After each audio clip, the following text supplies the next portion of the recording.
Kicking off the first show for 2023, I have a boring old married couple to come and talk about a bit of gardening and nights out at bingo.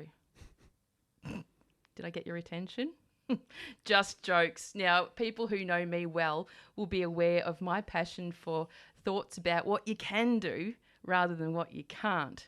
And today I'm speaking with a couple of the best when it comes to saying yes. I was serious about the married couple though. They are far from boring though.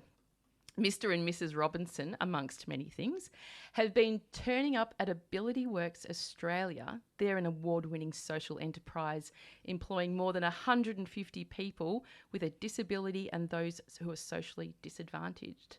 And for almost 40 collective years, that's almost 20 plus 20, Laura and Ben have been shining examples of incredible work ethic, commitment and dedication to contributing to the great outcomes for Ability Works. And I've had the honour of working with Ben and Laura for more than a year and can say without hesitation, this dynamic duo has shown me so much about their personal brand of pride, determination, humility, love, care and gratitude. And a few jokes along the way. Before Laura actually swallows the microphone and Ben, inhales it, I'd better get them on air. So welcome to the show, Ben and Laura Robinson. Whoa! Thanks, Rae. So wonderful to finally have you on the show. Yep. It is good to be here and all that stuff. Now, you have been on and on and on at me about, can I come on the show? Can I come on the show? Can I come on the show? So finally, I've made it happen. So today, it's going to be all about you and Ben. Yes. All about your experiences of life, because our audience out there are really, really keen to know what it feels like being you, Laura, being you, Ben, but also being you together. Because it's not often that we get people to come in and talk so openly about some of the things, in society that quite often we don't address. And I think the disability sector, and I'm not really sure if you have the same thoughts as I do, but certainly don't celebrate as much as we should the abilities of people within that sector. We don't get mentioned much because there's not much platform out there because they think they think we can just be put in a box, and me, I don't like being put in a box. Or most people with a disability, we are a normal person. We are we've got brains as well, and we can use them. And even though I've got a physical disability, I've still got a mouth, I've still got legs, I've still got arms, I can still use them. So I'm just a normal person. You are actually, you're not a normal person to me, because I think, to your mum's word, I think your mum describes you as a very outspoken and I can't remember the word she used. I've got it somewhere later in the show, but you are certainly not a shrinking violet. And no, I'm not. No, and I always have to think about what I'm saying to you so I don't get stuff wrong, because you pull me up. Yeah. Now, Ben, what did you, Laura, thank you for saying that just so well, because that's exactly the kind of heartfelt stuff we look for on this show, not fluffing it up, glossing it up and telling people what they want to hear, but exactly how you said that was awesome. What did you think of what your wife just said, Ben? I thought that was awesome. Why? Because she's being her and she's speaking what she thinks, which I think is brilliant. Probably one of the reasons why you love her. Yes, but not just that. There's lots of other things, yeah. Which we will talk about during the show. Now, I always talk about people who come onto this show, how we met, because not always I know people well, and I may have just stalked them on social media or something and said, hey, can you come on my show? But we have known each other for a little while. And my entree into Ability Works was September 2021, and that was during COVID times, which were really, I don't use the C word often on this show, but, it was a very particular time, especially, at Ability Works, given that our community there is, somewhat vulnerable, but you know, through the guidance and leadership of people like Sue Boyce, our CEO, we managed to stay open just about for all of COVID, apart from 2 events right at the end. And that's sort of when I came into it. Maybe that was me. It's something to do with me. Do you remember when we first met? Yes, I do actually. Tell me about it, because you've never told me. You're a firecracker, right? You're a bloody firecracker. Mental health has never been the same. In a good way. In a good way. In a good way. Yes, well, I think that's how we connected, because I think we are, you know, kindred spirits or kindred firecrackers. Yes. Ourselves. So, but I do remember the first time meeting you, because even though I am pretty outspoken and I would say that I'm quite a confident woman, not always do I feel that way. And I remember feeling like that at Ability Works. I'm a new person in a really big, very important space. And, you know, it was people like you that made me feel so welcome and really part of the community. And also you showed me a lot about Ability Works and gave me a lot of information that was really useful. So I'm very grateful for that. That's all right. Do you remember when we first met, Ben? You sort can of, actually yeah. say no. You can say you're very unmemorable. And I thought when you came like to Ability Works, I thought it was fantastic. You came and doing what you're doing, because I think it's really good that you're doing what you're doing, and you're so bubbly, happy. You're so, you know, so good one-on-one with all the employees, and I think it's fantastic. And hopefully we have many more good times. Oh, thank you. And you know, it certainly wasn't fishing for compliments, No, but I will take them. Thank you very much. Now, do you guys know how long Ability Works has been around for? Started in 1975, didn't it? I think it was about 67, I think. 60s. I know Sue Boyce is probably listening, and she'll probably text me and go, no, it was some of the time. But it was originally called Roytel, Yes. wasn't it? Yes. And but were you around when it was Roytel? Yes. Okay, so Laura, you're having your 21st anniversary this year. 22nd. And Ben, you're coming up for 19. Yeah, coming up to 19, and then and then the end of next year, I've been at Ability Works for 20 years. Wow. Now, for listeners out there, think about Ability Works is how I would describe it, a normal workplace full of people with different abilities, with great abilities.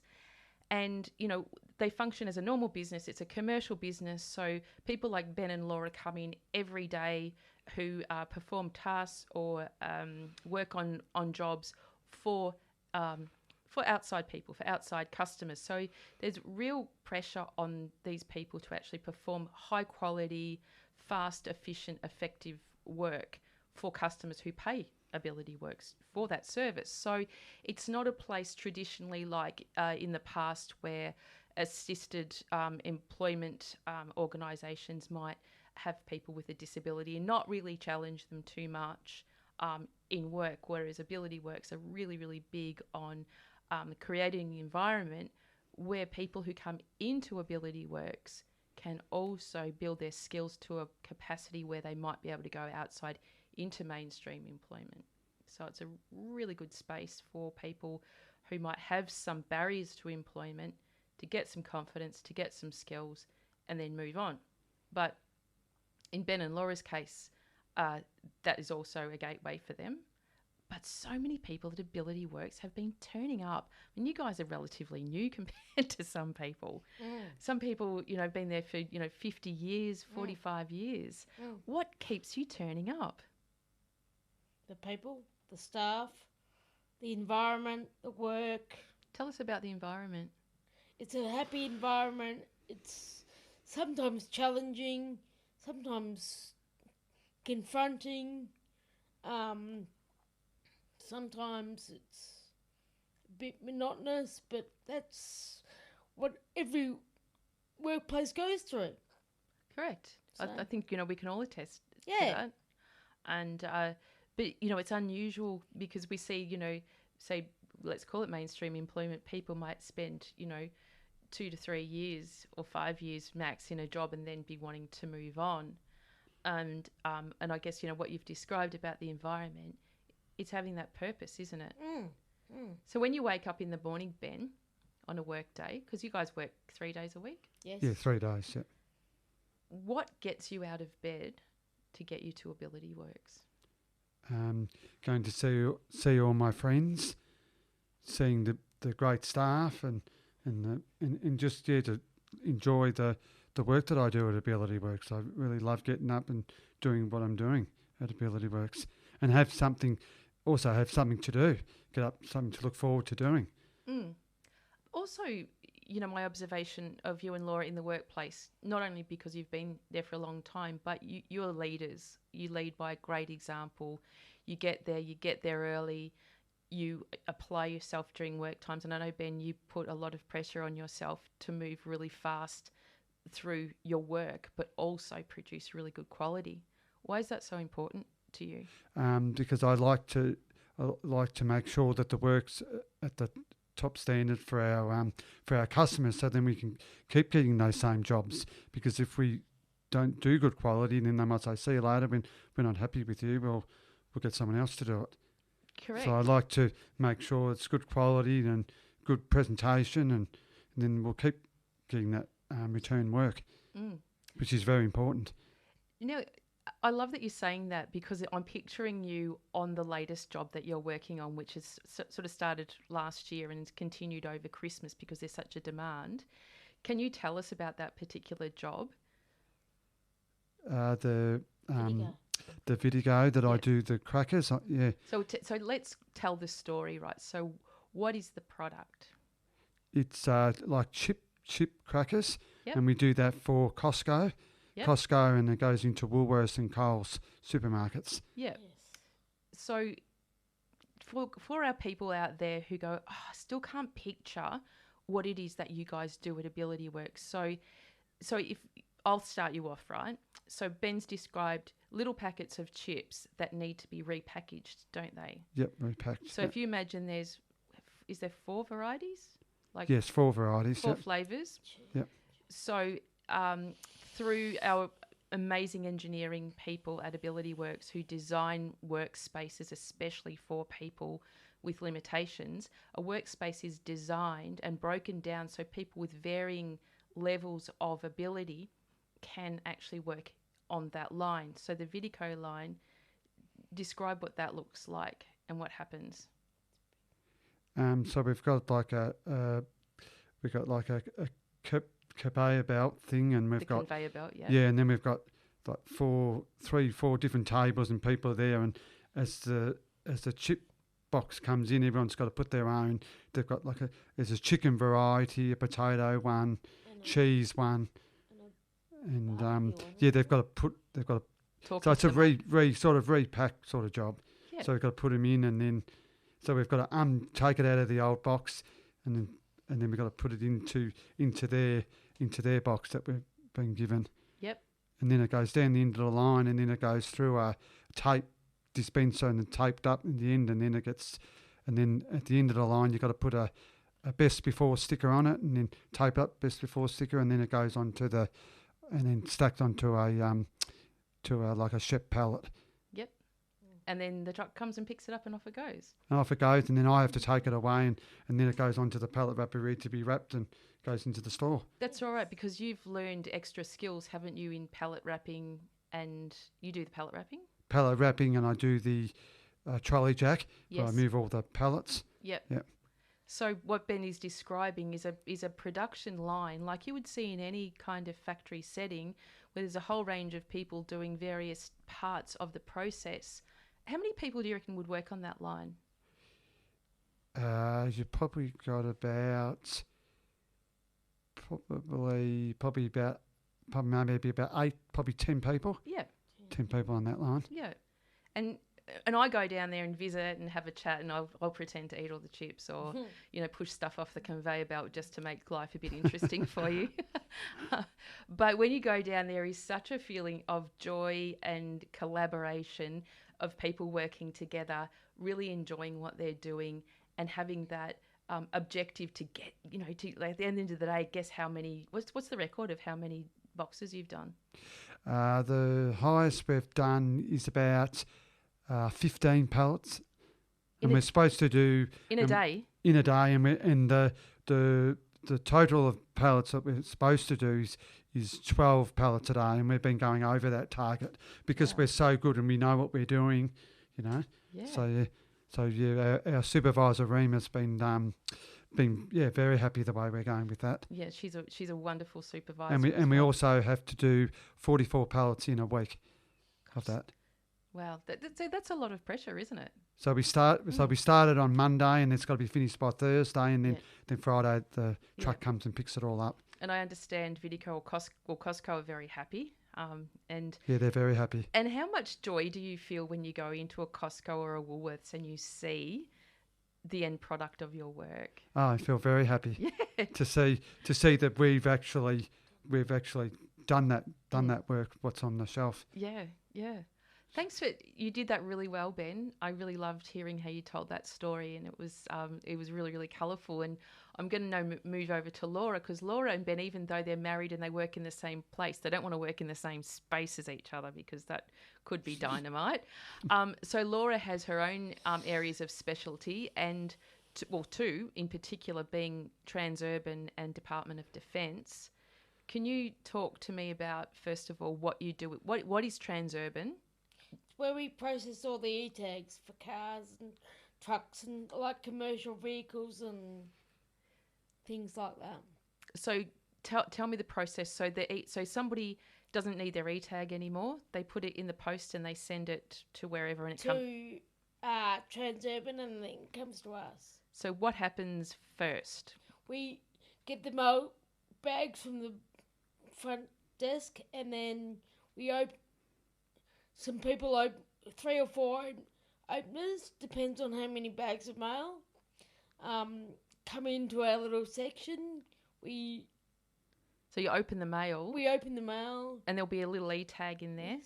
And sometimes a letter, won't there? Yeah, there'll be correspondence either in there or pieces of paper in there that have to be stuck on a piece of A4 white sheet of paper. Yep. And I have to process the e-tag. So let's go back a step, because this is something that I want to highlight. So some people who are opening our mail might not be able to read. So when they get a letter, what can they do with that letter? They can take it to Matilda. Who's Matilda? A robot who reads the correspondence. Yeah. Which is part of inclusive design, and she reads keywords like refund, closure of account,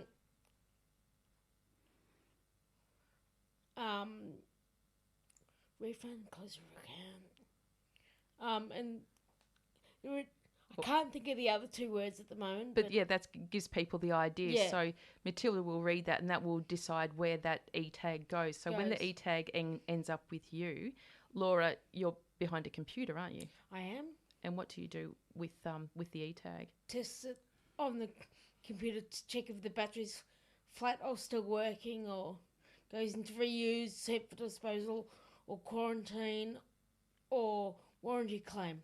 Right.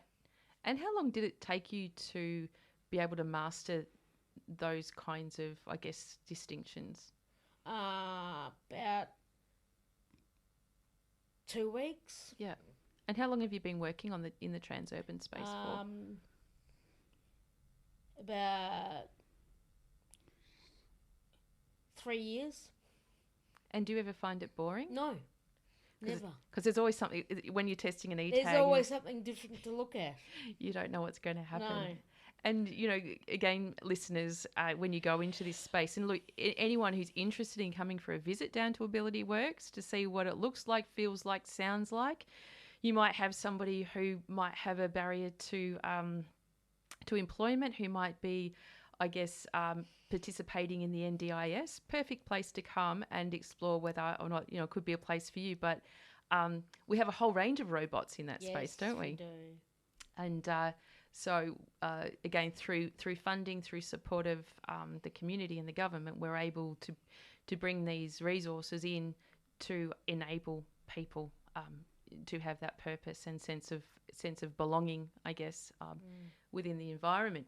Now, the other place where you work, and it's kind of a new spot for you, is our contract with the Department of Defence, where we scan all of their historic documents. Yes. Tell me about that. It's a little. It's a secure room.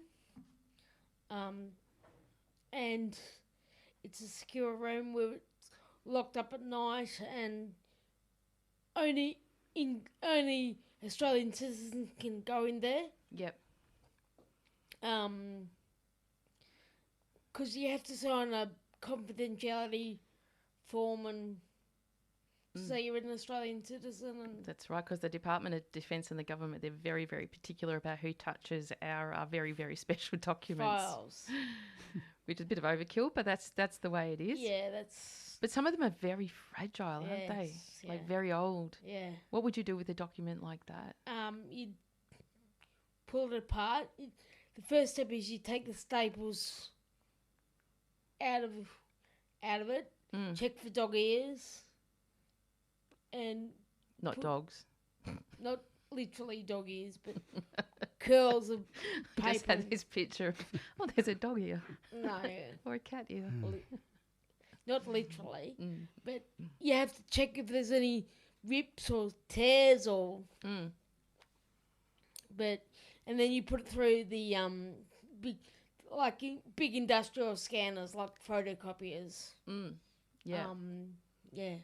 And, from memory, during my time at Ability Works, there is so many boxes. Evidently, there's office blocks full of these documents that need to get scanned. So it is a really, really big, important piece of work for us. And it's not only that we can scan, we have now the ability and the capacity to use that as, one of our service offerings to customers. So anyone who wants anything scanned on a big scale, we do it really, really well at Ability Works. What do you think keeps everyone else working at Ability Works? You guys have described, friends and purpose and the environment. Or maybe I should ask you what inspired you to join Ability Works? I'll start with you, Ben, because it's about your turn. Were you working somewhere else before Ability Works? Yeah, I was working in a bottle shop with my dad in Carlton. It was called Carlton Cellars. Yep. In North Carlton. So I was working with him for about 4.5 years. Oh, I didn't 5 know years. that about you. So one of the reasons I was living with him at the time, and working and living together was just getting a bit too difficult. So I was looking a bit of father and son angst. So yeah, was so I there? was looking at another job, and now I've got something to talk about. So like at the end of the day or the end of the week, I speak to Dad once a week, and he said, "How's the Ability Works going? What have you been doing? What jobs you been doing? Got something to talk about." But if we're working and living together, we sort of know what we're doing. Yeah. So it was good working with him, but it just got towards the end. It got a bit. What a great observation to make, though, that you want to have something interesting to talk about when you come home instead of 99 bottles of beer on the wall, 99 bottles of beer. Is that what you used to sing to each other? Yeah. And how did you find Ability Works or Roytel back then? Like, did you look it up in the yellow pages or did somebody tell you about it? I found out through Shane Daniel. I used to go on, I don't anymore, but I used to go on some holidays with two ex-teachers, Wendy Guy and Joe Hunt, that used to go to a special school, and Wendy knew Shane, and that's how, when Shane was working there, and that's how I got onto, she contacted Shane, and that's how I got onto Roytel, and now it's Ability Works. Ah, right. So that's how I got the contact through that. Didn't know that either. Yeah, No, that's how I got the Shane contact. Daniel is quite a veteran in the sector or in the He industry. was fantastic. Yeah, And he still is. Yeah, he is still. I believe he's tuning in this morning. I hope he is. So big shout out to you, Shane, and such gratitude for the many years of work that you've done with so many individuals in, making better lives for people. Simply, Shane was head of support at Ability Works for many, many years. And we're very fortunate to have him back sort of doing bits and pieces with inclusive design, I believe, at the moment. But we can talk about that later. I'm just looking at the time to see, gosh, we're all coming to the end of our first segment, because we've got 4 segments up until 12 o'clock. Now, Laura and I, we talk a lot about mental health, don't we, Laura? We do. And Laura will come to me saying, Rae, I'm losing it. Rae, I'm having a meltdown. Rae, I can't cope. And what do I say to you, Framework. Laura? Put it in a framework. Yes. That's what I say. I said, is it the worst thing? You are coping, Laura, because you've turned up to work. And she doesn't really like it because she wants me to indulge her a bit in her misery, but I don't allow it. So that's the love-hate thing that we have together. However, it's really working. And this morning when we got into the studio, I hooked up everything. I said, guys, this is what I'm doing. I stepped through setting up the CD player, setting up the panel. And you might have noticed that my intro song wasn't the same intro song as I would choose usually, because my music is not converting from my laptop to the panel. So it's 15 minutes before the show, and I said some expletives and then said to Laura, I'm using the framework. Yes. What can I do? So I went out into the hallway, randomly grabbed a handful of CDs, threw them at Ben and Laura and said, pick some songs. So they're not the songs that they chose originally. I'm not entirely sure I've even programmed them properly, and the ones that they've chosen quickly will play, but we'll give it a shot anyway. So we'll go to the first break, and when we come back, we're going to talk a little bit more about you, Laura, and tell the audience where you found your voice and what it feels like being Laura. And of course, Ben, you'll be chiming in as well, and you will also get your turn. But I did want to actually, because I'm going to ask you what it feels like being you, and I'm going to ask myself what it feels like being me today. What does it feel like being you today, Rae?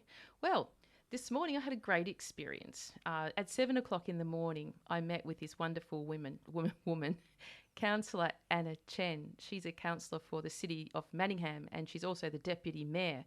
And she has been in that seat, I think, from about 2016. And Ruffy Lake Park is a park in Don Vale in the city of Manningham. It's the most beautiful park. When I got Vincent, my French bulldog, 4 years ago, I discovered this park, and it is so beautiful. It's got a big lake in the middle. Vincent can run off lead. But the thing I love most about that park is connection, because you meet people along the way and their dogs, and you have these like really short conversations, but they're so meaningful. Anyway, I was introduced to Anna before Christmas through another regular walker in the park. And we've been trying to catch up ever since for a walk together, and we did today. So at 7 o'clock, I met with Anna, and we did a bit of a lap around the park. And along the way, Anna knows everybody, right through to the end when the garbage truck arrived. She knew those people as well. And she just continues to connect through and through. And then another man turned up, Roy.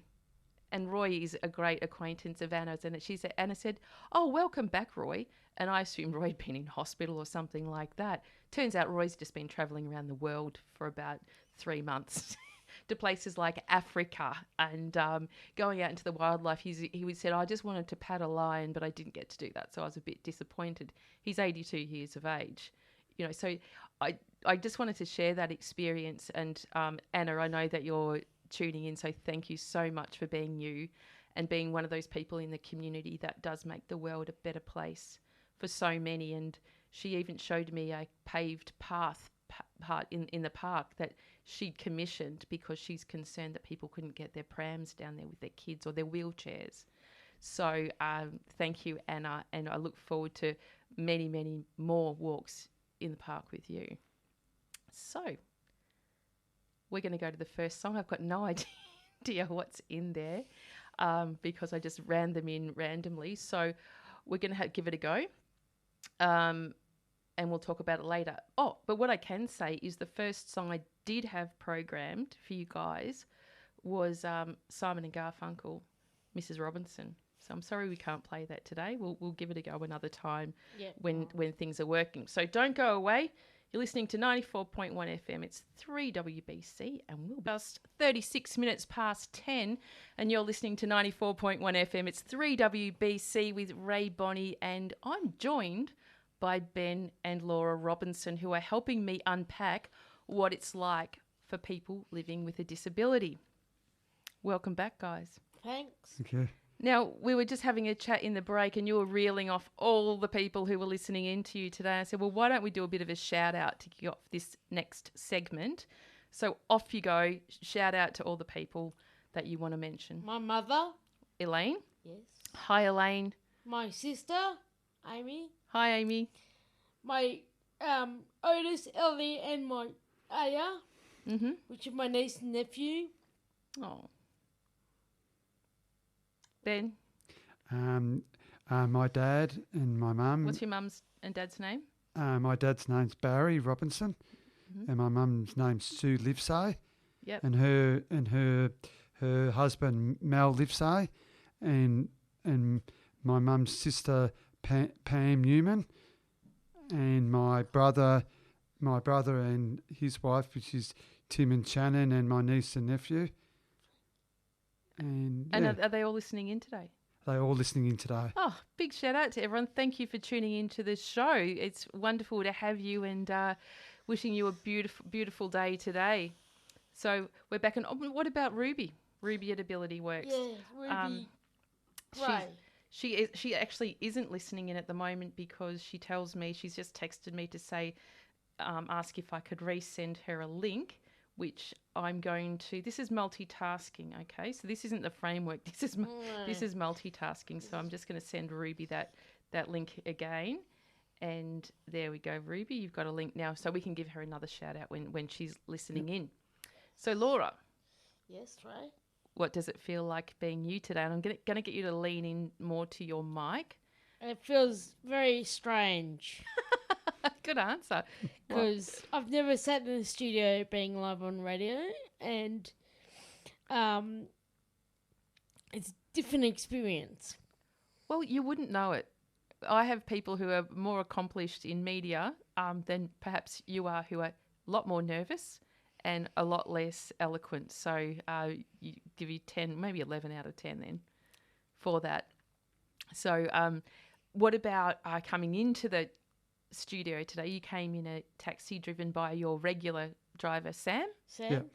Sam's a great guy, isn't he? Yes, How he is. long has Sam been driving you around for? A year and a bit. Yep. So he's just like your chauffeur, really. Mm. Yeah, it's great. And I noticed because Sam picks you up at Ability Works and drops you off today, and there's a lot of care about Sam, isn't there? Yes, there is. He knows you, he cares about you, he understands your needs, and Yes. and so I think he's also tuned in today. So Sam, He is. if you are tuned in, thank you for being you as well, because again, it takes so many different kinds of people to make up a community, doesn't It it? does. And we all play a role, or we all can play a role. And thank you for playing yours as well, because you guys, we're going to talk about some of the other stuff that you guys get up to. But Laura, so it feels strange for you. Yes. I'm going to wind back now, all the way back to when Elaine had a baby in her tummy. When and where were you born? In Melbourne. What year? In 1978. 1978. So that will make you almost 45. Yes. Do you know why? Because Why? I was born in 1968, and I know that I'm about to turn 55. So you wouldn't know it though, would you? You know, this baby face. You look under 30, right? I think you're going to say over 60. No. Thank you. So when you were born, what happened? Mum knew there was something not quite NQR, not quite right. Mm-hmm. I wasn't meeting my milestones properly So did she know when you were in her tummy or when you came out? when I came out. Right. Okay. Yep.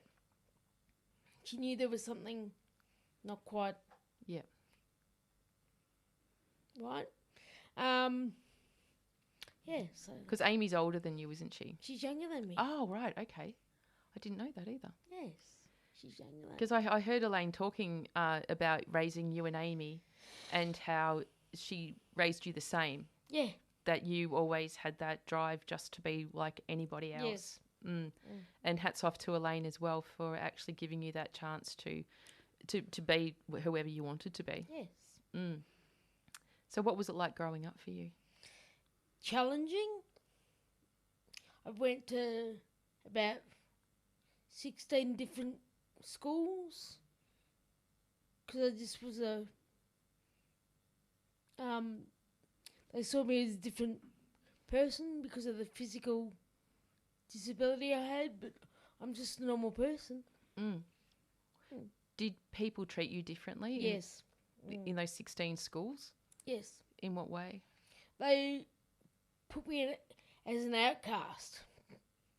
She's no good. She was sort of like, what's she doing in a mainstream school? And what did that feel like for you? Weird. I didn't want to go to school at one point. I just wanted to curl up in a ball and stay home. And was that in primary school? Yes. Now, Alex Burney, one of our other accomplished presenters here at 3WBC, you went to school with her, didn't you? Yes. What was that, high school or High school. Okay.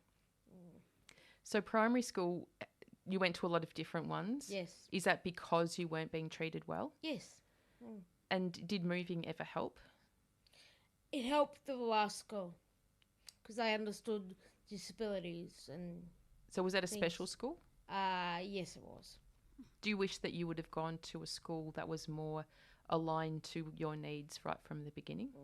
No, because I wouldn't have experienced what I experienced. I like that because it makes you who you are today. Yeah. Right? So then you moved into high school, and now today you're sitting in your wheelchair, but you don't always. No. You haven't always sat in a wheelchair, have No. you?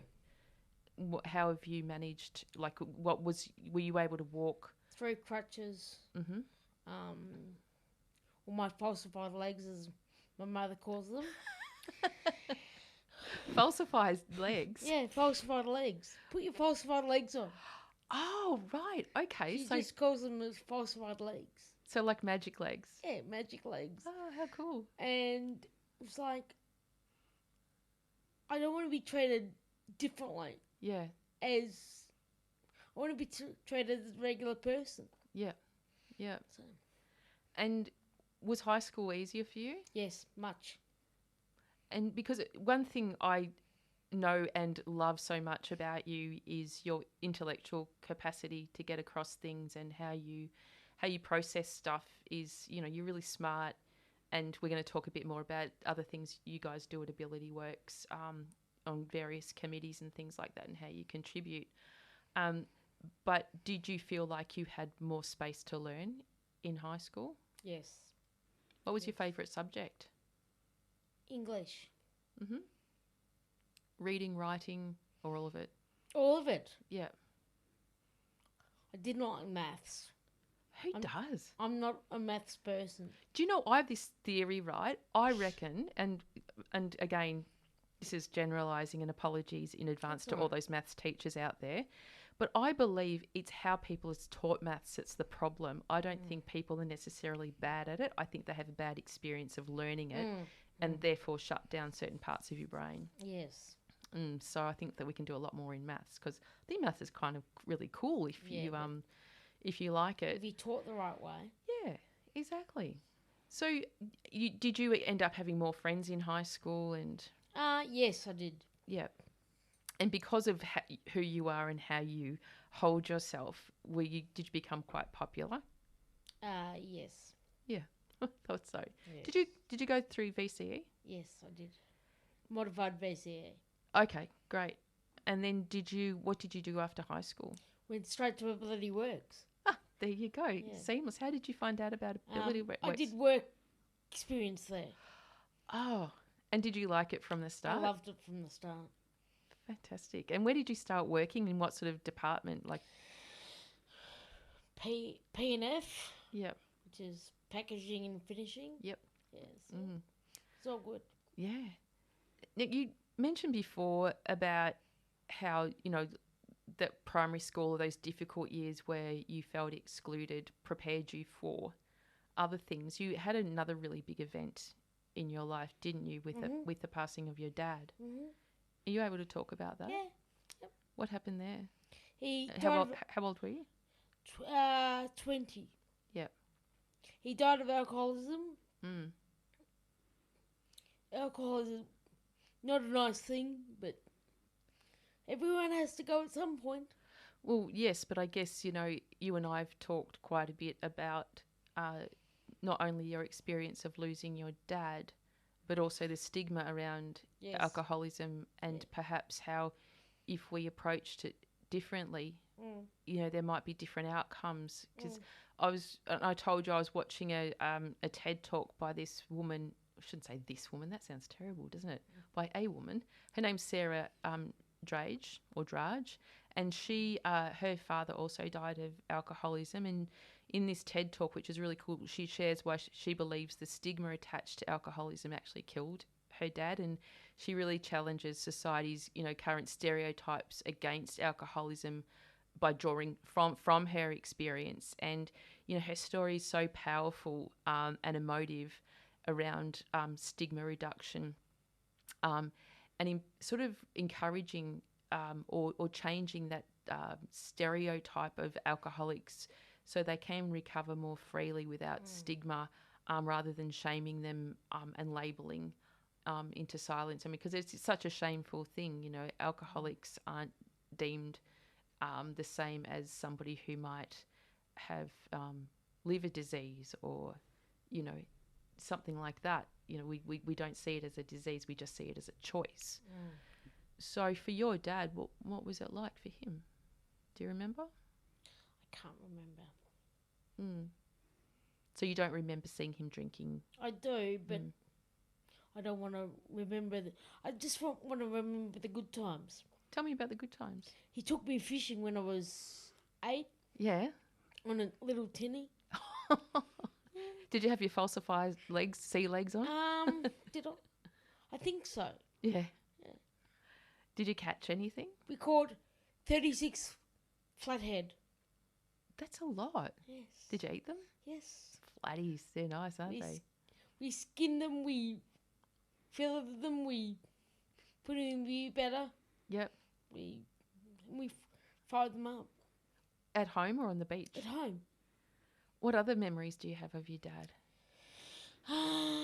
He took me away to a farm, and we saw a baby horse being born, and yeah. Well, isn't that one of the most magical things in life to see yes. something like that? Well, tell me about that. It just popped out. Lucky mum, yeah. Yes.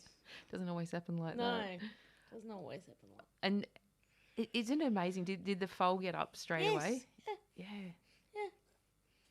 Isn't it amazing? Human beings, it takes us a good year to be able to do that, and then why? It's one of those questions in life, isn't it? Yeah. But you were also with your dad when he passed away, weren't you? Yes, I was. Tell me about that experience. I had to sign the death certificate, which isn't very nice, but yeah. What was the last thing you said to him? I love him. Mm-hmm. And he was waiting for my permission to go home. Like literally to go home? Did he not know he was about to die? We did, but he didn't. Yeah. He was in and out of consciousness. Yeah. So he was waiting for my permission to go home. Well, and you gave it, didn't you? Yes, I did. What an experience to have. Does that sits with you all the time? Yes. As a beautiful experience? Yes. I think, in the Western world, we fear death so much that we forget that it's part of life. And to be with somebody when they're passing away is such a privilege and can be such a beautiful experience. If you see it like that. Thank you for sharing that with me, Laura. And I'm sure we'll have many more off-air discussions about that. So, did you have a mentor yourself? My sister. What does Amy do? She's a lawyer. Ah, right. She's a, Isn't it funny? We go, oh, she must be really clever because she's a lawyer. Probably no more clever than somebody who, sweeps the floor. That's right. That's right. But it's probably, is it something that she loves? Oh yeah, she loves it. What part of law do you know?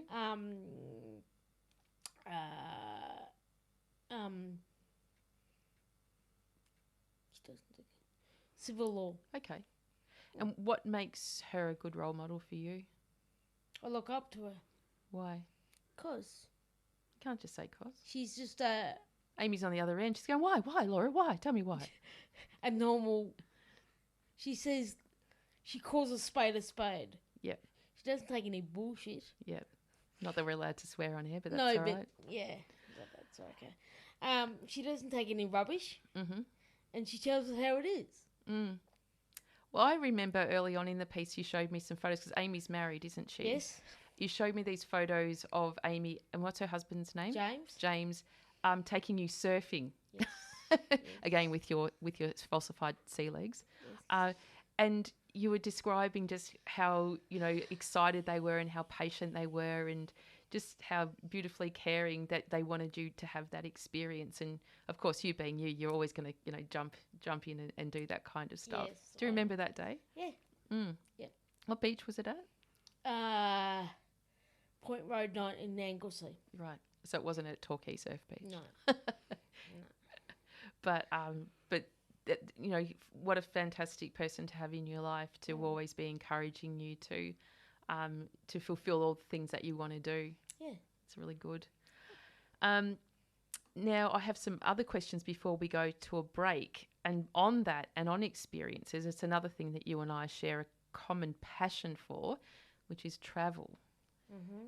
Now, you have travelled to how many countries of the world so far? About 16. Only 16. Only 16. And I remember, I feel like I'm doing a remembering show here, but I remember you saying to me once, we were talking about travel, and I've gone going, oh my gosh, you've been to almost as many countries as I have. And I said to you, we were talking about inclusive design, and I said, what was your major frustration about travelling? And you said, because you couldn't get up the Eiffel Tower. Exactly. And you would have if you could have. I would have if I could have. Yes. So that might be something on our agenda that we write to the French embassy and say, hey, we need to be able to get better access up the We do too. up the Eiffel. How do you see that? Like what would be a solution without wrecking the? A lift. Oh, okay. Big lift. Is that possible without wrecking the know. integrity of the structure? I don't know. Well, do it, Laura. Inclusive design. What are your favourite countries? Vietnam.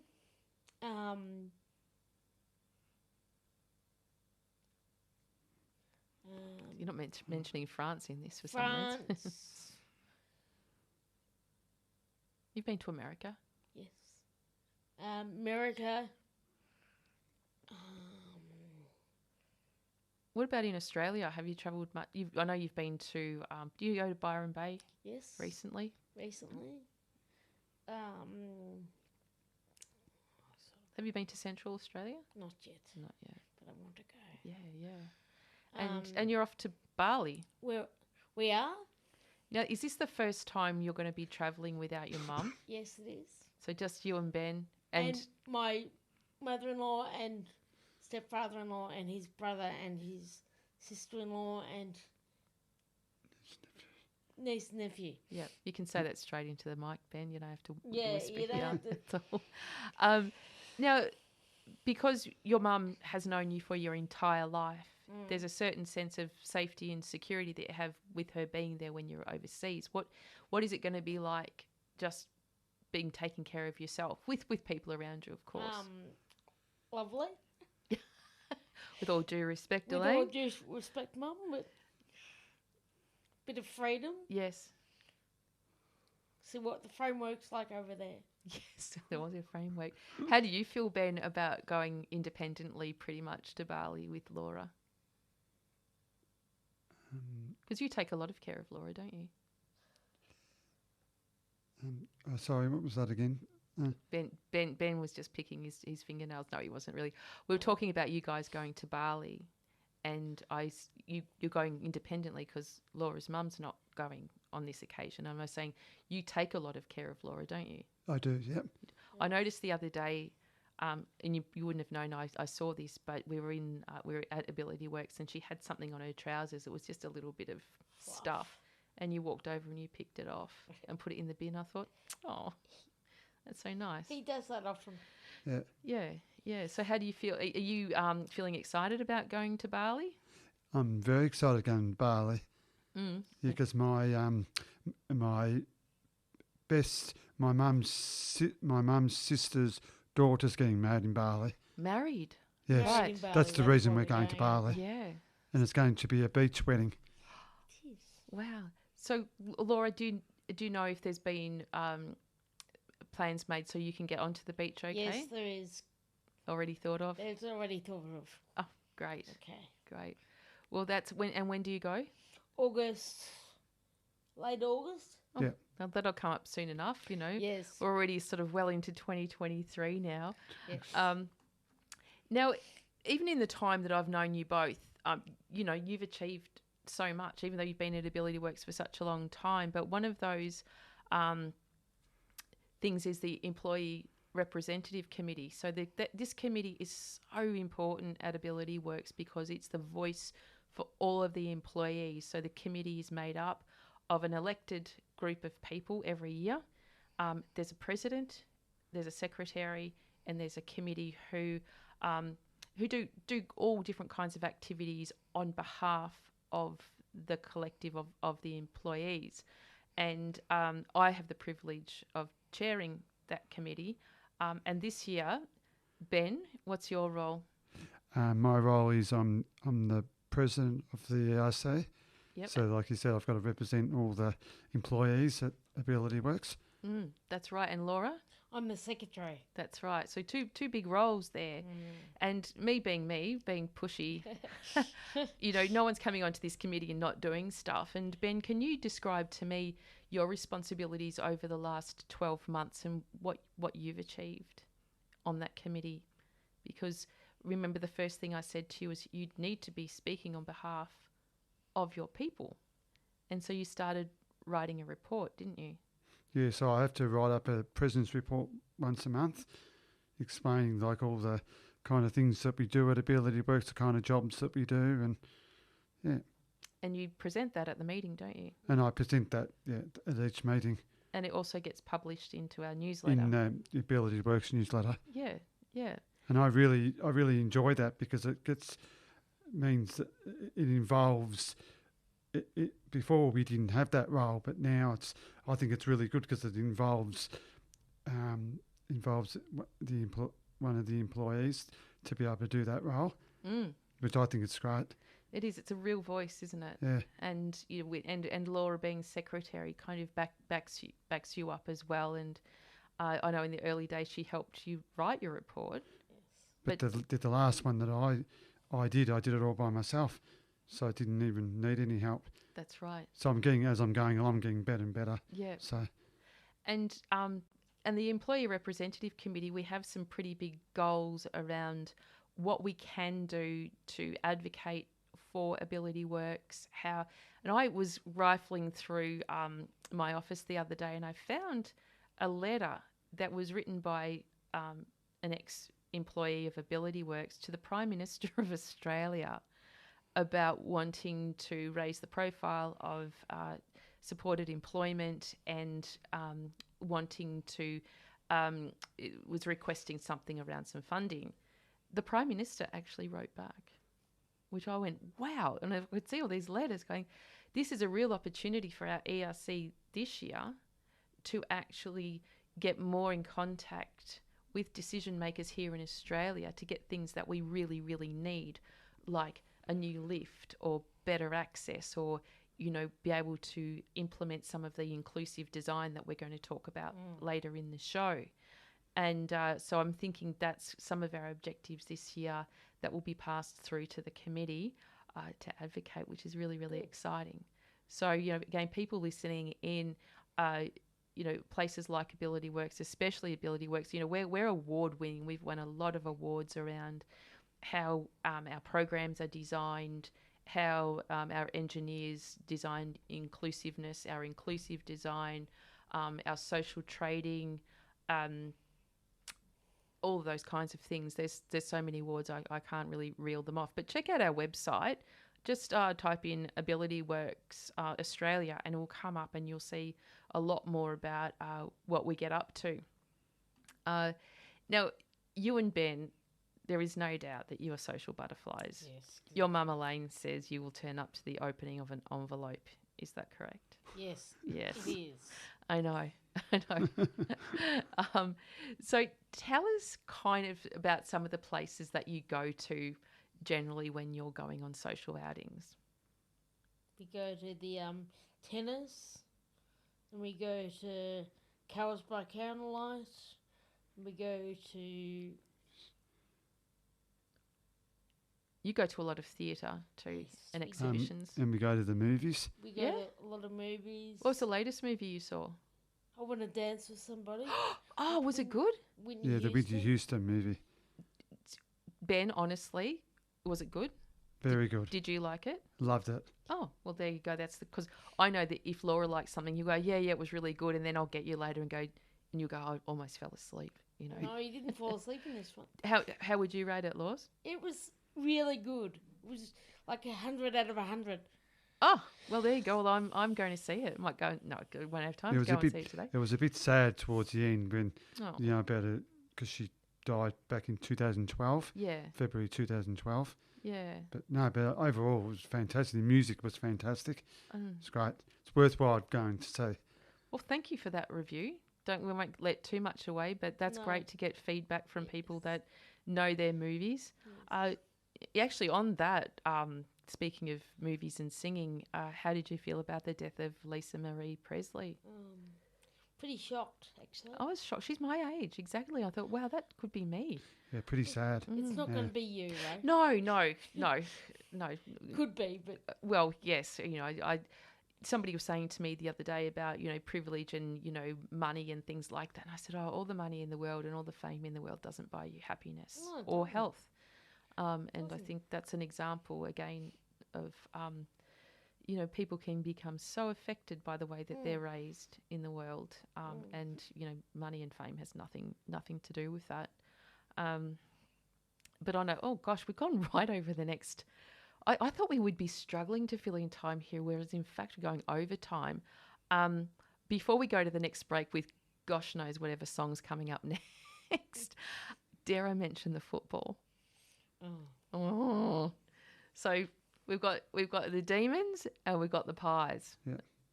How does that go in your household? Because again, people, I hate to talk too much, but if you come to Ability Works, the first question you'll be asked by most people is, who do you barrack for? The culture there is very AFL. It's very competitive. People love their football. yes. And especially these two. Did you always barrack for Collingwood? Yeah, I've been Collingwood all my life. Right, okay. My whole family's Collingwood. Right, Yep. okay. And Laura Demons Yes. all your life? Yes. Right, so tell us, I'll start with you, Ben. Why so passionate about football? I just love me footy and love going to watch me beloved Magpies and yeah, really enjoy it. Yeah, Because I and always it's see, good and it's a good social outing too. are you both members of your respective clubs? I'm a member, but Laura's not. I'm no. not. But Well, it's a good present, people, if you're thinking of buying Laura something. You know, get her a Demons membership. yeah. Because I notice, Ben, I'll look down and I'll see you're quite often wearing Collingwood socks, or, you know, do you have a tattoo? No. You've got a tattoo, haven't you? I do have a tattoo. Yeah, Demons? Yes, I do. Yeah. Did that hurt? No. Mm. Because, yeah. Well, I was around for a premiership win with you, and that was a pretty exciting time, wasn't it? That was 2021. 2021. Yep. Yes. And Ben, you bought Laura her footy top, her commemorative footy top. Yeah, and I which- also bought her a premiership T-shirt yeah, You did that's do the when one. Melbourne won the 21 flag. Yeah, but it's great, isn't it? Another reason why people probably turn up to Ability Works, especially during footy season, because it is such a time of, weekly celebration or commiseration. But everyone's so kind and respectful, aren't they, about their teams winning or not, rarely drawing. So we're going to go to another break. And when we come back, we're going to have a chat with Ben about being Mr. and Mrs. Robinson. So I'm going to save all the romance talk for you because I know you're that kind of guy, So we were going to, the song that we were going to play, which we were going to get up and dance to, is The Nut Bush, which I'm very disappointed. Bit of disclosure, before I came here today, I practiced. Did you? Yeah, I did. Oh. I did. I had a bit of a go in the kitchen just to see that I had it down pat. And I did. So I'm pretty happy about that. Great song, though. Unfortunately, we can't play it. Like the last song, I'm not entirely sure what's going to come out. What's going to come out of CD player number 2, but we'll give it a go. So don't go away. You're listening to 94.1 FM. It's 3WB. Jerry Bomb. That's a bit of Joan Jett there. You're listening to 94.1 FM. It's 3WBC. And you're here with Rae Bonney and Laura and Ben Robinson, who are the can-do couple they definitely take the dis out of disability. Do you like that? Yes, right. Boom, boom. Again, last night when I was programming the show, I've written take the D out of disability, and I thought that says isability. But you do. You're amazing in what you can do, and I don't think I've ever heard either of you say I can't. Even when I challenged you, we talked in the last segment, Ben, about you having to step up as president of the Employee Representative Committee and write this president's report and also present it. I could see on your face that it wasn't your comfort zone, but you didn't say I can't do it. You actually just went and did it. And I'm so proud of you. I don't want to sound condescending in that either, but I'm just really, really proud because not only did you do it, but you exceeded all the expectations, and now you add so much value, not only to the committee, but for people who are looking in on the committee. And I know that the board of Ability Works have been so incredibly impressed by the quality of what comes out of the Employee Representative Committee, because they do come and visit sometimes, don't they? Mm. Actually, they come and visit a lot. Yeah. The board are really, really involved in what happens at Ability Works, which is a really positive thing that people really care about what's happening. Anyway, Ben, what does it feel like being you today? Yeah, it feels really good. No, that's not an answer. You've got to have more than that. What feels good? Rephrase it again, sorry. What does it feel like being you today? So think about where you are and what you're doing, and then tell me again. I feel good because I feel belonged, and then I've got I'm working at the best workplace at Ability Works, which I love. Yeah. What does it feel like being on radio? Fantastic. Yeah. To get the opportunity and I thank Rae for giving me the opportunity to be able to come and do something like this. It's just it's an awesome thing to be able to do. Well, the pleasure's all mine. As I said before, you're exceeding all of my expectations. I think this will go down as one of my favourite shows ever and most enjoyable. And I can tell from the feedback that I'm getting that everyone else is enjoying it as well, because they're hearing something from people that is interesting, it's inspiring, and it's about people being real. So that's great. Where were you born, Ben? I was born in East Melbourne. Yep. What year? 1976. So So I'm coming up to next month in February. I'll be 47. 47. Well, if you could see Ben now, in fact, I'm going to take a photo of these guys online and I'll post it on the social media. But you would not think that He's 47. No, you look so much older. No, I'm joking. Okay, smile, you guys. There we go. There's a couple of happy snaps. And Ben, just move your head to the side, away from the mic. Perfect. Tell us about your special abilities and how have they helped you in life? So when you were born, like that conversation we just had with Laura before, when did you know, or when did your parents know that you were more special than they thought?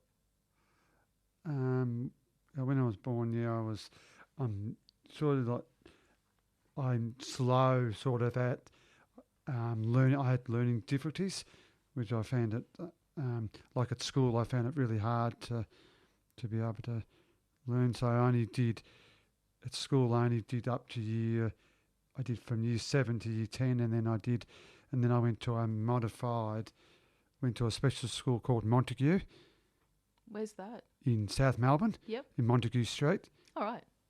And and I did a two-year modified education there for 2 years. Yep.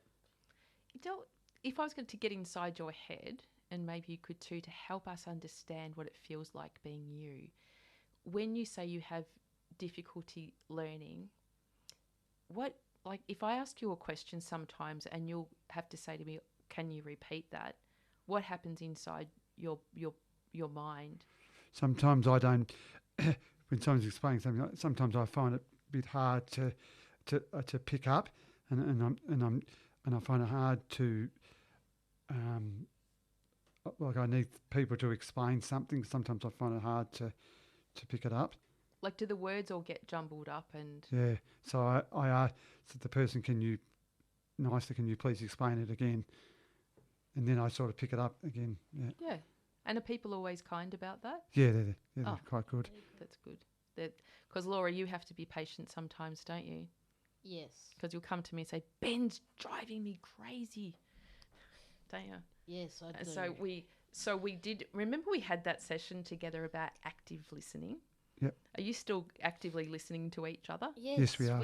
Great. Actually, It's a really good skill Yes. for anybody. Active listening, guys, is about when you're actually really focused on a person's face and not only what they're saying, but how they're saying it, and really listening to tone, looking at expression, all those things that make us be able to get a lot of other different communication cues, just not the words, because the words actually aren't as important as the action sometimes.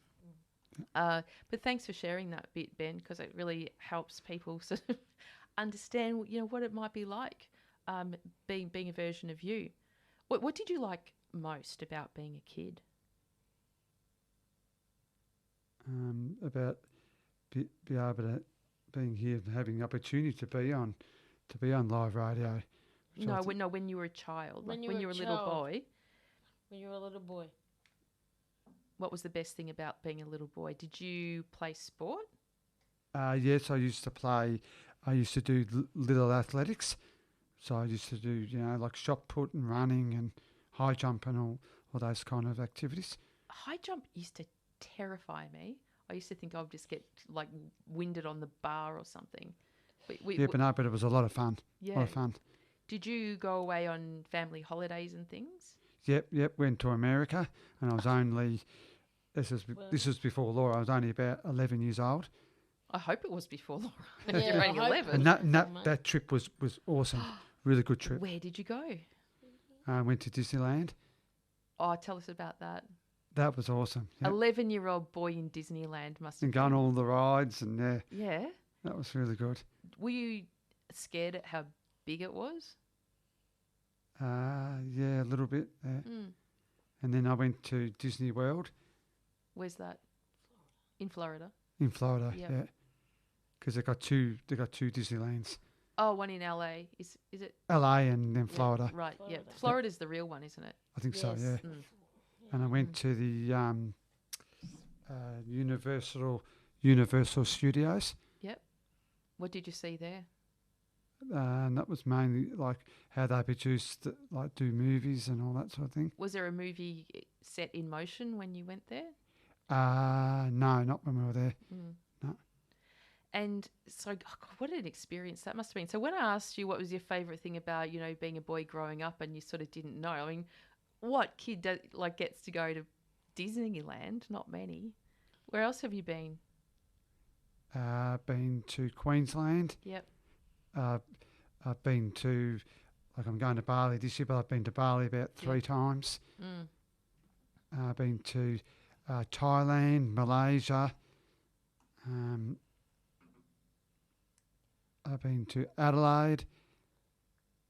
I've been to with Laura and Elaine. Been to Noosa, which is in Queensland. Yep. Been there a couple of times. Do you have a favourite place?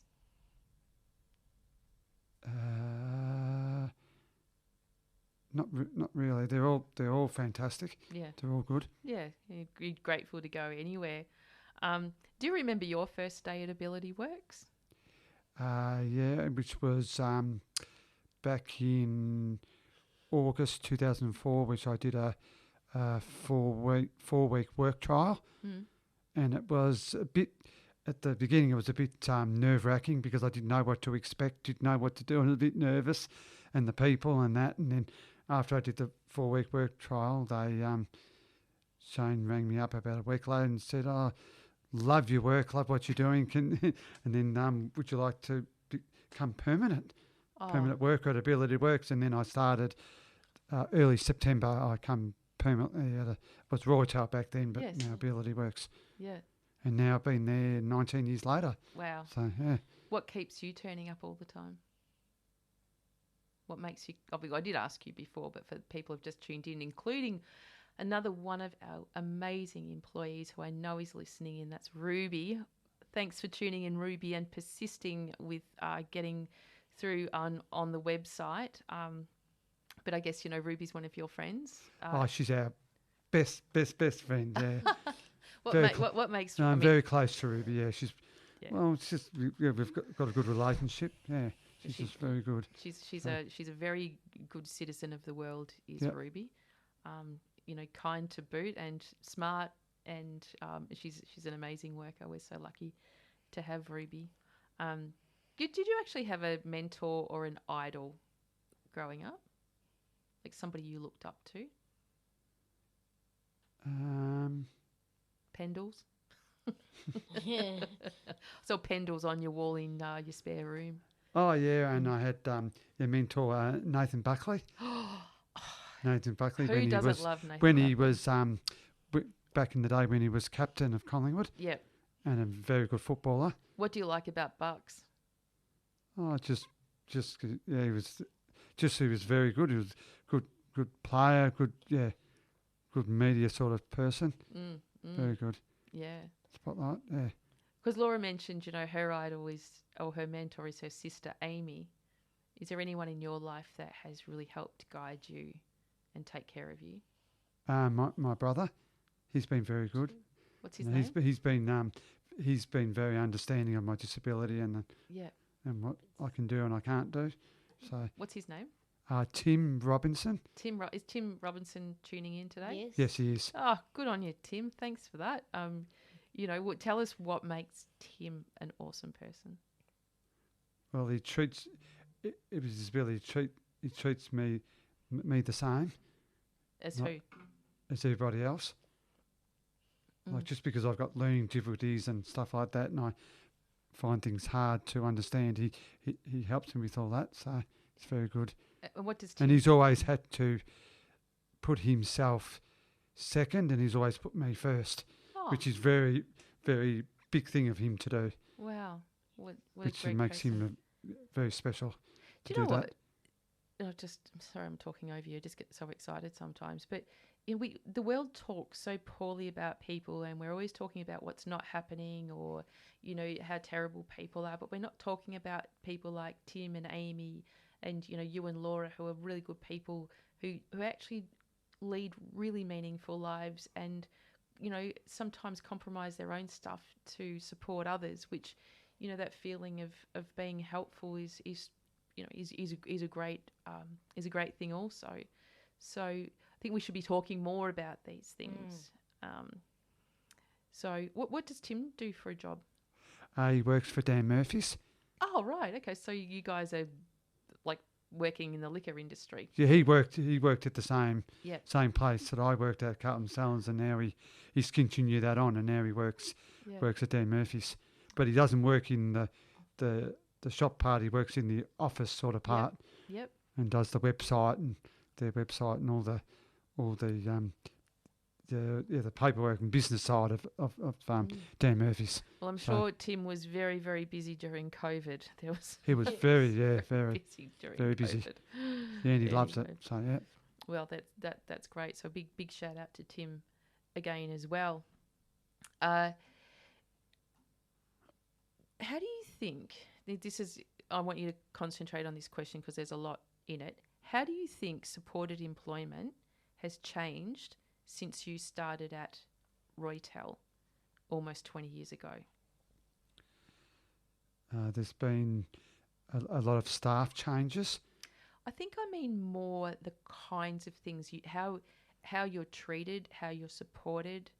Because there's been changes with how I guess staff support you through the NDIS code of conduct and quality standards and things like that that we talk a lot about in the employee representative committee. Do you think there's a difference between how you were your work environment was almost 20 years ago to now? Yeah, it's so much better. What's better? Oh, just like you said, the way you looked after, the way you treated, and all that sort of thing. It's so much better to what it was back when I started in 2004. Yeah. Well, I don't want to put words in your mouth, like speak for you, but do you think that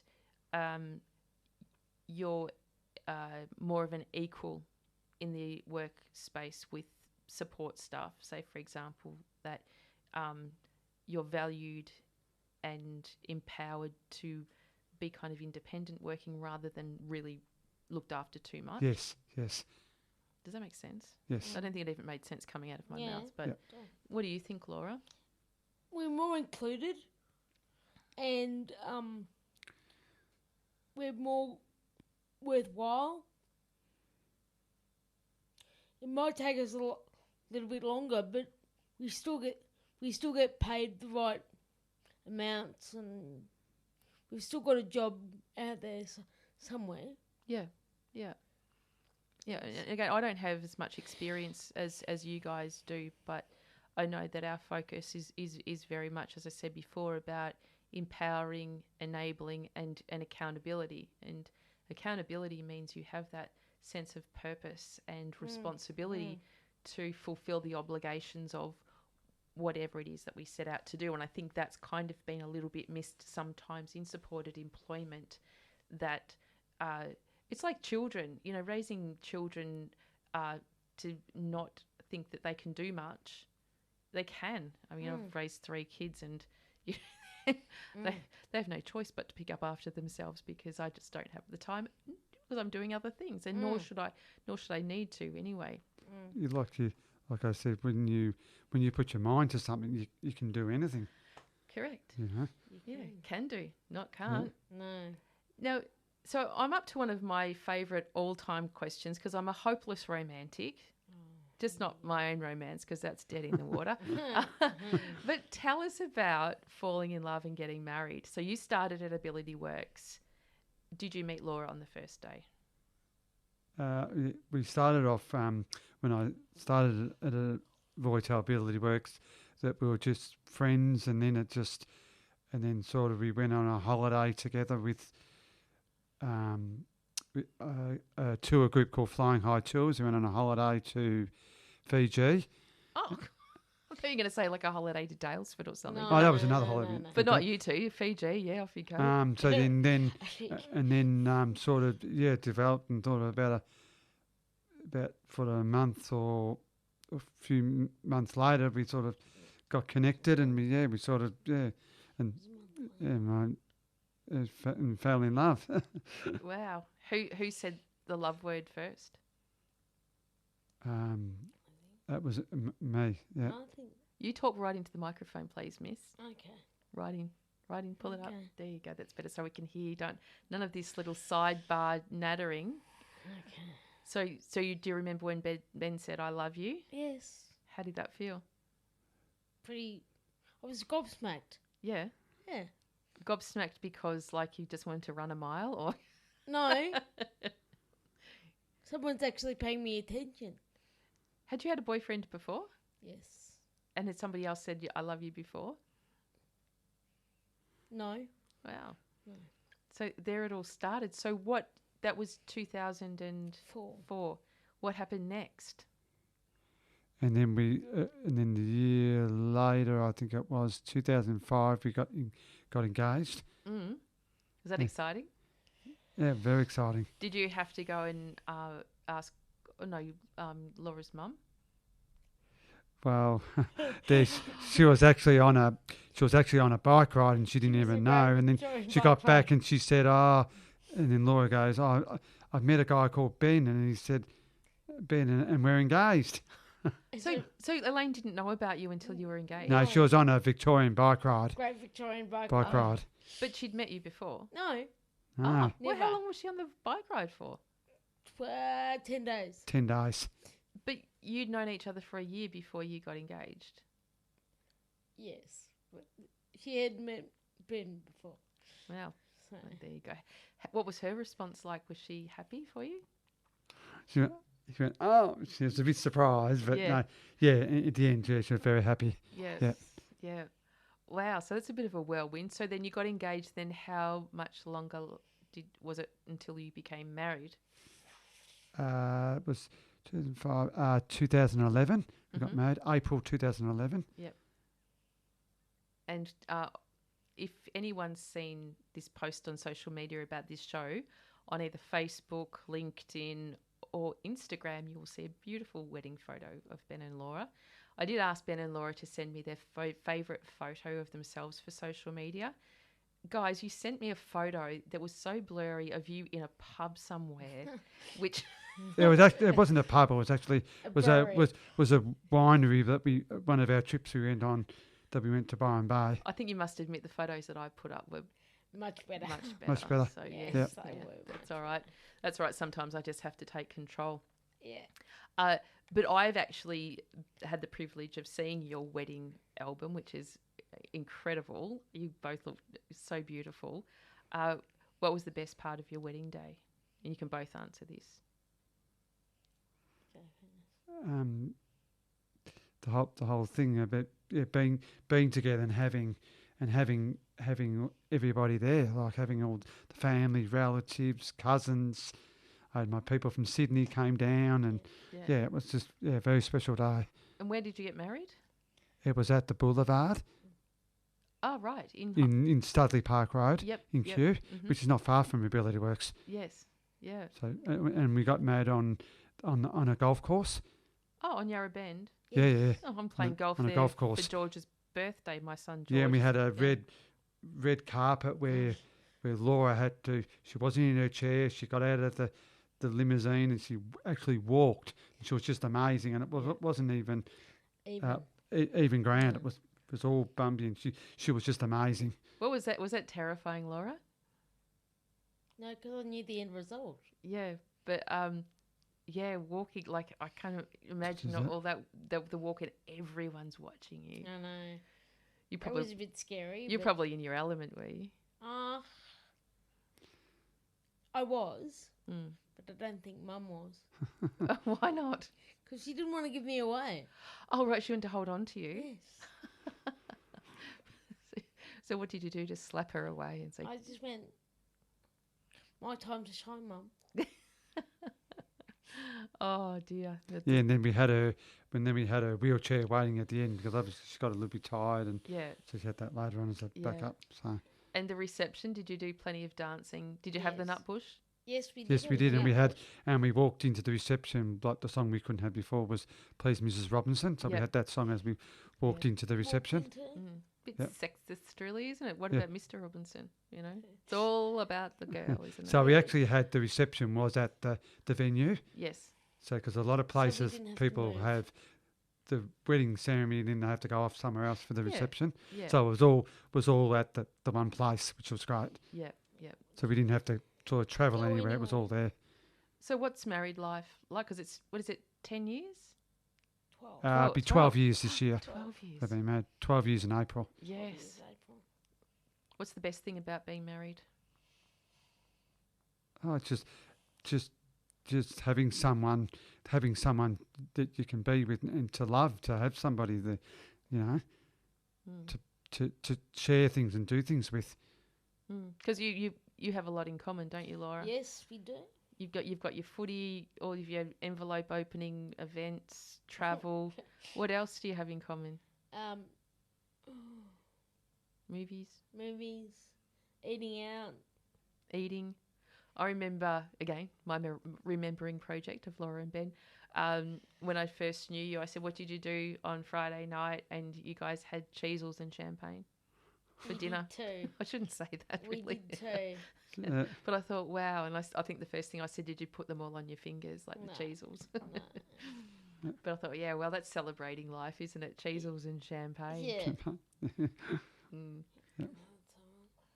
But again, it's such a great example of, marriage and how people achieve marriage. Quite often people celebrate marriage well before they've achieved anything, which quite often can lead to no marriage. But, congratulations to both of you for having a great marriage. And I know that you work hard at it.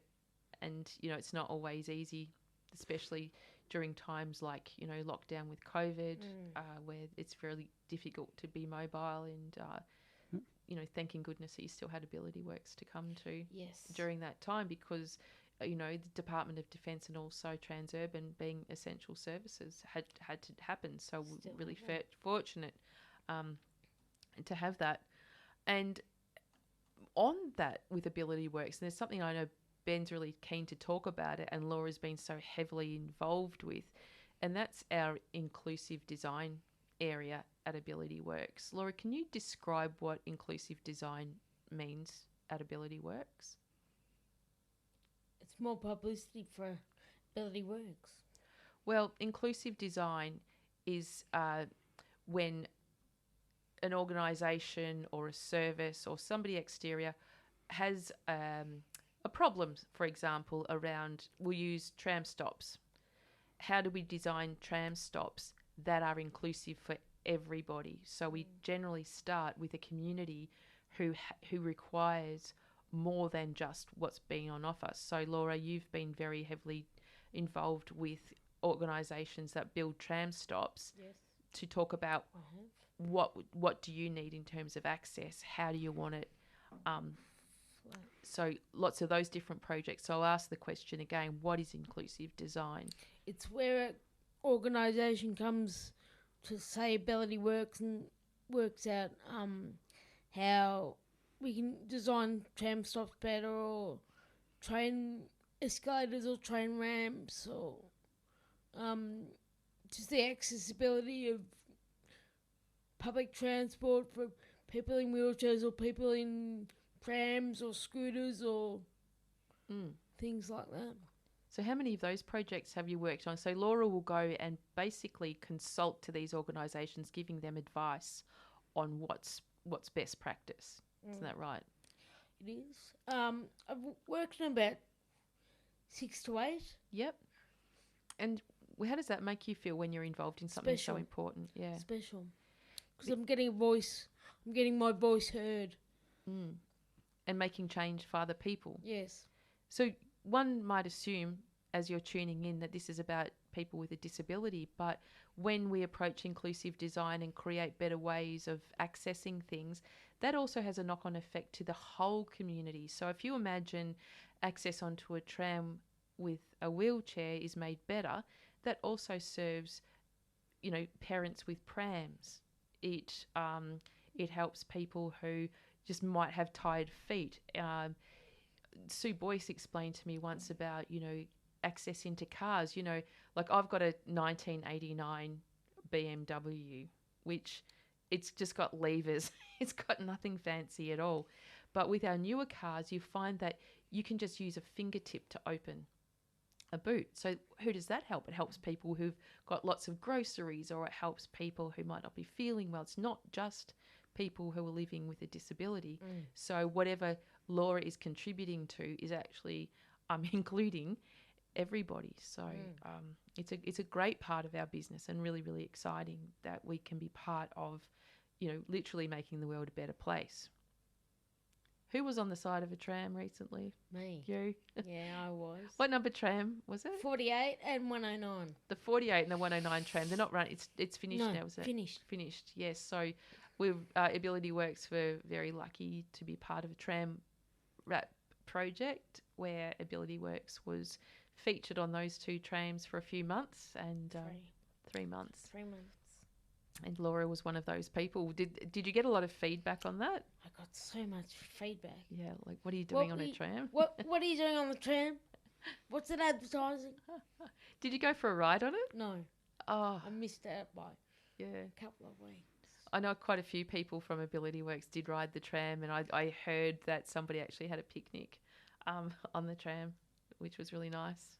Such a, that's the pride. That's the pride in the place that you work. Now, we don't have a lot of the show to go, so I'm not going to play the next song. I'm just going to keep talking through this segment because we've got Paula Hogg coming in next. Now, Paula's a wonderful woman. She'd probably be shocked that I'm sitting in her Studio One here. But Paula, every Sunday, presents what she calls a lazy Sunday afternoon of very cool tunes. And she presents those in such a beautiful fashion. So people, after the hecticness of my show, and people are going, oh my gosh, I'm just exhausted after hearing all that blah, blah from Rae, then they can relax into Paula's show. But I did get another message as we were chatting away, and that's Alex Burney has chimed in.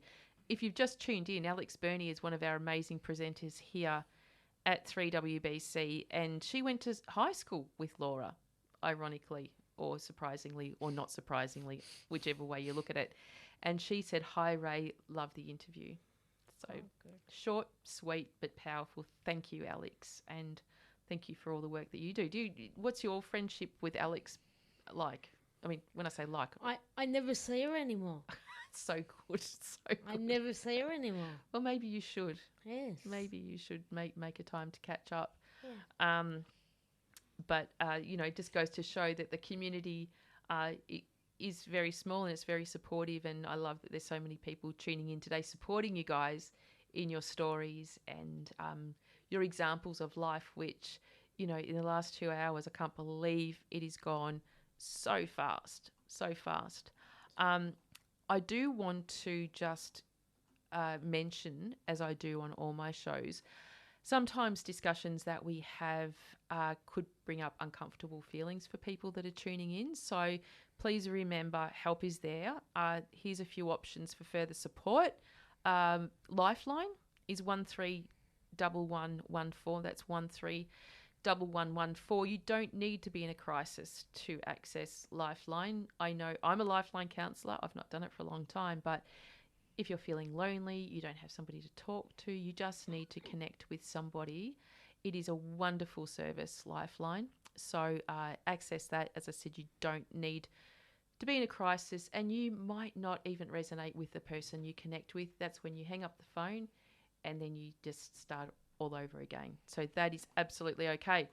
Suicide callback service is 1300 659 467. And of course, emergency services is 000. It's there for a reason. If you're worried about something, somebody, and you've got no one to connect with, that's a good one as well.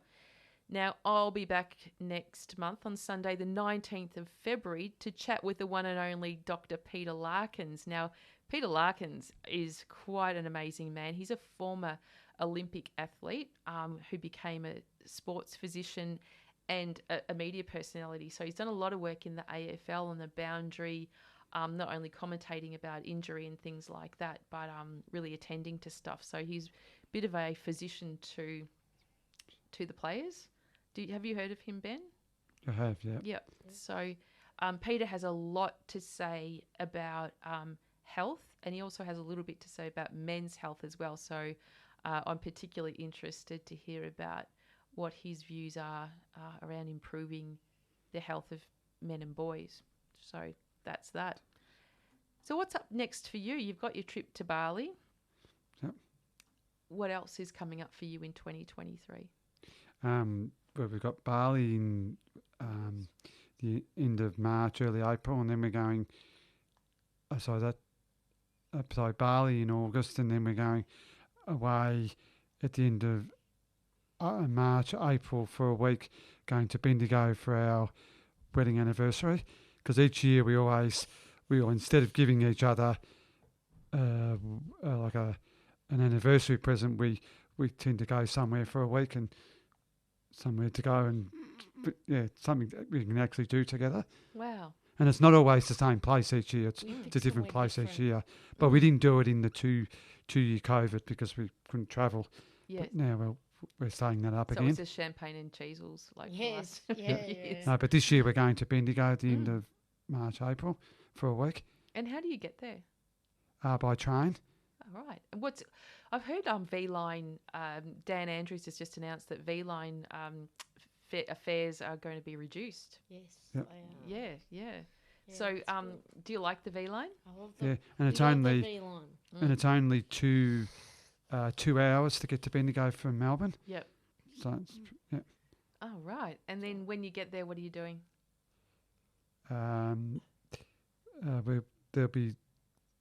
the weekend that we're actually going to be there.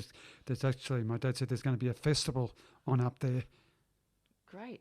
so we might go and have a look at that. Yeah. So Yeah. big festival. So yeah, Mm. so we're going to have a look at that. So we're talking about inclusive design and, Laurie, especially your involvement in helping, bring some of those things to life. Mm.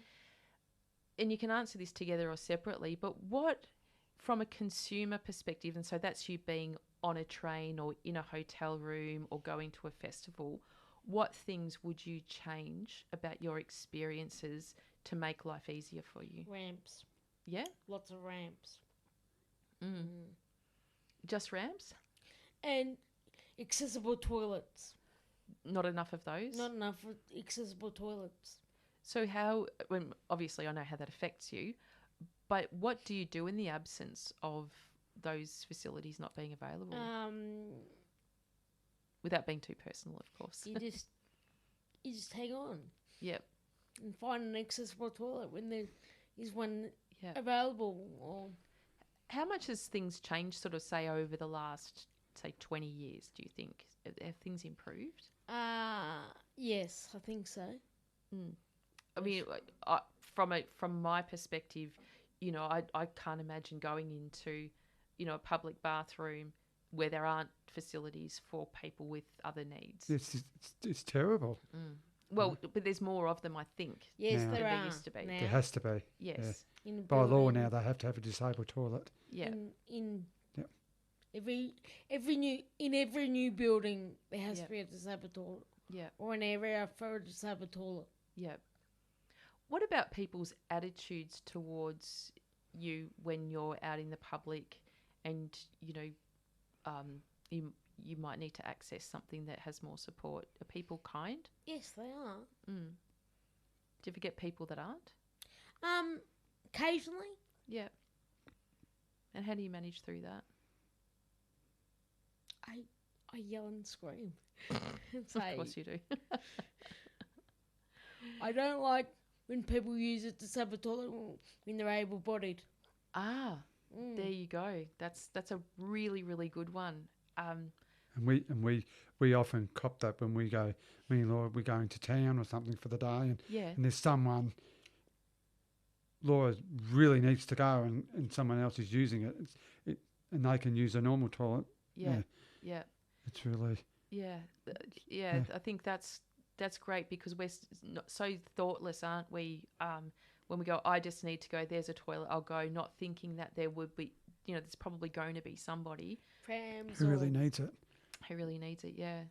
Yeah. So anyone that listening, that's how we make changes, just by reminding people, not do that. Like, quite often you'll drive into a car park as well, and there's not a car park in sight, but the disabled ones are free.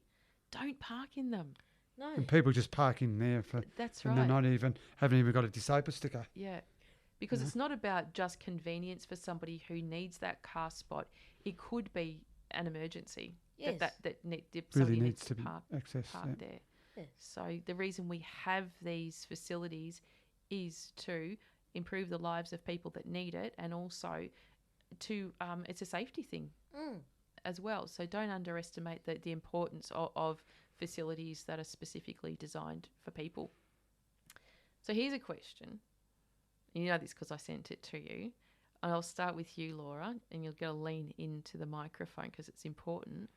What advice would you give to your younger self if you could turn back the clock to, say, when you're about 15? Does that make sense, that question? So with what you know now at your age and your experience of everything, go back to when you were 15, and that's probably when you were just in high school. What would you tell yourself in terms of, like, I'll give you an example. If I was 15, I mean, 15 was terrible for me. I'm now 54. If I could go back and tell my 15-year-old self something, I would probably say, Rae, it's going to be okay. You've got a brain. You're smart. You're determined. Those things aren't going to leave you. You're always going to be okay. I would probably say that to myself. Because when I was 15, I was freaking out. What's going to happen? Is that too hard a question? No. I would say I'm determined, and I do have the nous and the ability to stand up to myself and speak up for myself. And that's a good one, isn't it? To be able to tell yourself, don't worry, you will have a voice. Yes. And you will be able to stand up for Yes. yourself, and you Yes. will make a difference. Yes. That's a really good message. What about you, Ben? Do you understand that question? Yeah. Can you answer that? What would you tell your 15-year-old self?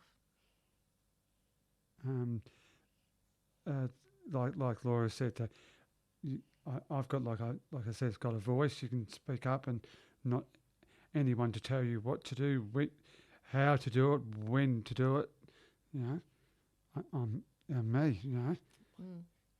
And you know, did you ever think back when you were 15 that you would be independent, married, gadding all over the world, having great jobs? Did you ever think about that? Never thought. Yeah, never thought that that would happen. But now, look at me now, nearly 47. Got the best job. I love doing Ability Works. I've got Laura as my wife. We've got our own unit in Armidale. Lovely part of the world. You know, yeah, and I love it. So and also having my own independence too, which my mum and dad are always there. But I mean, to be able to do things for yourself is, you know, and your own, and have our own space too. Yeah, you couldn't have said it better. Like doing our own shopping. Laura does the cooking. I do all the washing, all that sort of thing. When I was little, Mum and Dad did all those sort of things. But now to be able to do them yourself makes you feel good. What's the best thing that Laura cooks? Say something good, because Probably spaghetti bolognese. Ah, right. Do you make it from scratch, Laura? I cheat a little bit. It's all right. Pre-buy the mince. Yeah, That's yeah. about it. Well, yeah, that's. I think most people do that. Yeah. Do you have support people coming in helping you Yes. 3 times a week. Tuesday, Wednesday, Thursday. cook? Yep. And do you find that helpful? Yes. Not invasive? No. But it has to be. They have to be female. Okay. I will not have a male. Yeah. In my house. Well, except you live with one. Except for Ben, Why is that? because I just don't feel comfortable without. Yeah.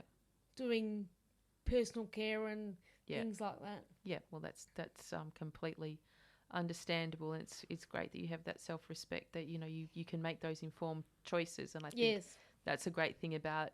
If you hate the NDIS for reasons, there's many reasons to love the NDIS as well, because it really does protect, or go to all the full extent of protecting its participants in every way possible. So that's great. I'm off next week. I'm off to Cairns. I know. And Rory and I going on another little adventure.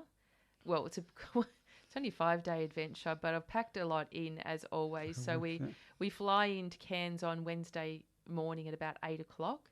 So I've hired a car and we're going to go and visit all the swimming holes, the natural swimming holes with the waterfalls, so we can. Oh wow. It's always been I love swimming under a waterfall. It's just something a bit, I don't know, magical about swimming under a waterfall. So, and we're going to visit some little towns until we can check into our accommodation at about 2:00, and then I've discovered that we can go and do water Zumba in the lagoon in Cairns, and that's at 5:30.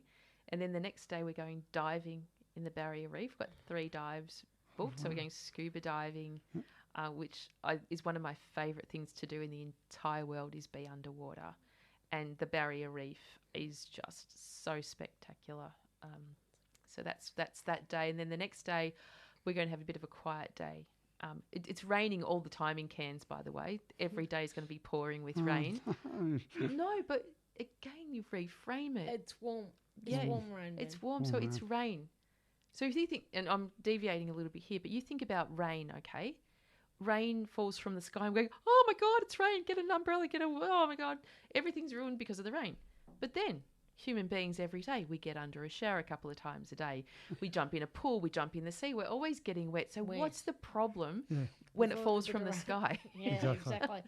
Put it in framework, Rae, and we'll be That's right. right, yeah, framework that one. And then the next day, I've booked this adrenaline trip where we're actually abseiling down 35-metre waterfalls. Oh my God, I know. I said to the kids, I said, oh gee, like, am I too old for this? Like, I can see you look petrified. I'm booking, I'm going, I don't really want to do this, but I'm going to do it because Rory will be really buzzed about that. So awesome. So that's what I'm doing for 5 days after Wednesday. And that, guys, pretty much completes the show because we've got one more song to play, which remains Mystery? No, it's not actually. It's Eagle Rock. It is. By too. Daddy Cool. Yes. It's Daddy Cool, isn't it? Yes. Daddy Cool, before Paula comes into the studio. So I just want to say thank you It's all right. so much. I know you had to get up early. You had to get Sam in his cab. You had to get here. Big effort. But, gosh, what you guys have presented today, it will be a recording so people can listen in again if they want, or if they've missed out, it will be produced. So I'll send that out as well. And also, I'd like to thank Rae for the opportunity to be able to come and do an experience like this and speak and organise the show for today. I think that's awesome. Thank you, Ben. It's always such great manners you have, Yep. Yes. which is always impressive. Yes. Good manners goes a long way. Yep. It does too. It does. And also you said we've had a lot of fun along the way too. Especially when we couldn't play any of the songs. I have to work that stuff out. You'll have to work that one out. Yeah, I forgot to play any sponsorship messages, but don't tell anyone. Don't tell anyone about that. No. So, what's up for you guys today? What are you doing next? We're going home. We're going to supermarket shopping, Mm-hmm. and then we're going to relax on the couch. Nice. Yeah, and sort of get organised and sort of lunch is ready for work and get ready for work for tomorrow. Well, I'll be seeing you tomorrow because I'm in tomorrow, and here Yep. comes Paula Hogg into the studio. So Yeah, and Laura and I will be there with bells on in Yes. the morning at 8:30. 8:30. well, I'll be Yep. there before you tomorrow. It's an early start for me, so Is it? It certainly is. So, without further ado, thank you again from the bottom of my heart, and everybody remember, it really is okay to not be okay, and perhaps ask that question to somebody today. What does it feel like being you today? See ya.